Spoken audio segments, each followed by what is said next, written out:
to you, your ties to George Bush. Are you going to look back on George Bush the way Walter Mondale looks back on Geraldine Ferraro? Is this guy, is he the albatross?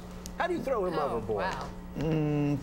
Joe, I think that, first of all, the President and I have agreed on many issues and we've disagreed. As you know, I objected strenuously to the way the war in Iraq was being conducted. I believe climate change has got to be addressed meaningfully. There's a number of issues, but I really believe that at the end of the day, the American people are going to judge me on what they think I will be as President of the United States, not on anybody else. And after the conventions, when Americans really begin to focus on, like us political junkies, then I think then it's going to be the quality of the campaign, it's going to be the vision for America, and that's what's going to. But has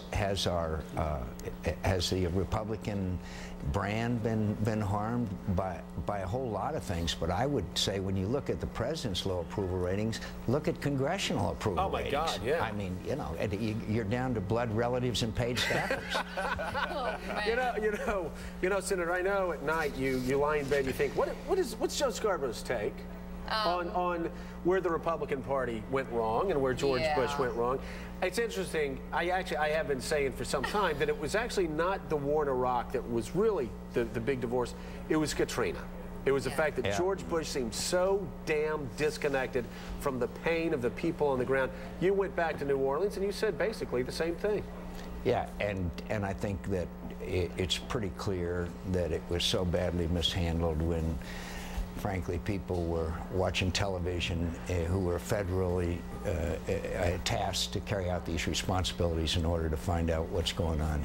I went north. It'll never happen again. And one small item, Joe, is why don't we get people like FedEx and UPS and Home Depot and Walmart and people that know where every package is at all times, who distribute these kinds of things, to be ready and triggered to provide these services that are so necessary, vitally necessary to save lives, rather than have a truck full of ice end up in Maine.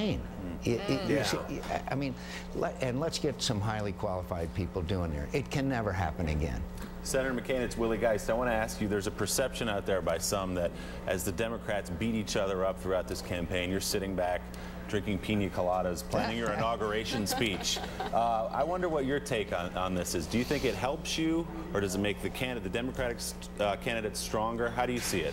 I don't know. I don't know, Willie. Some people say, some astute observers say that it helps because of the contest. Others say that it's energizing the base of Democrat voters, and I really can't make a judgment. I just have to go on with our campaign, and some of the great experiences I've had lately, and sometime I'd like to come on this program and tell you about Gee's Bend, Alabama, where these elderly African-American women make quilts that are now famous all over the world.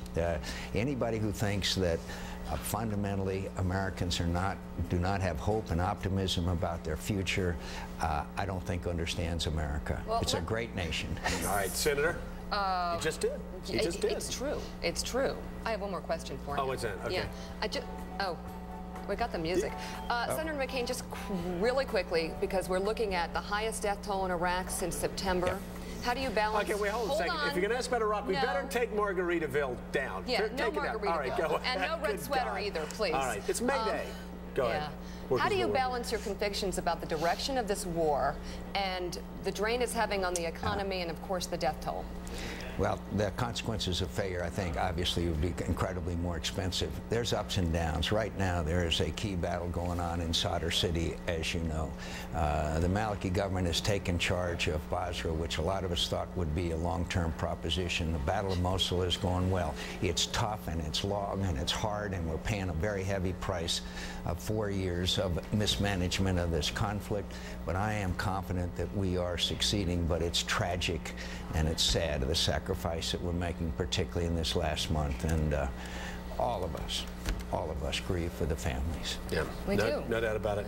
And Senator McCain, we thank you very much for addressing all those issues. Thanks for being with us. Drop by the Rock and Roll Hall of Fame. Okay, Next 1, 2, 3. Mika, you got to work a little better on the ebb and flow. When you hear Jimmy Buffett, you can't ask a serious question. I didn't get a rap, and I wanted to talk about Senator, thank you. Now, Key West, Florida. We'll see you. All right, thank you so much. Senator. Cue the music. Senator John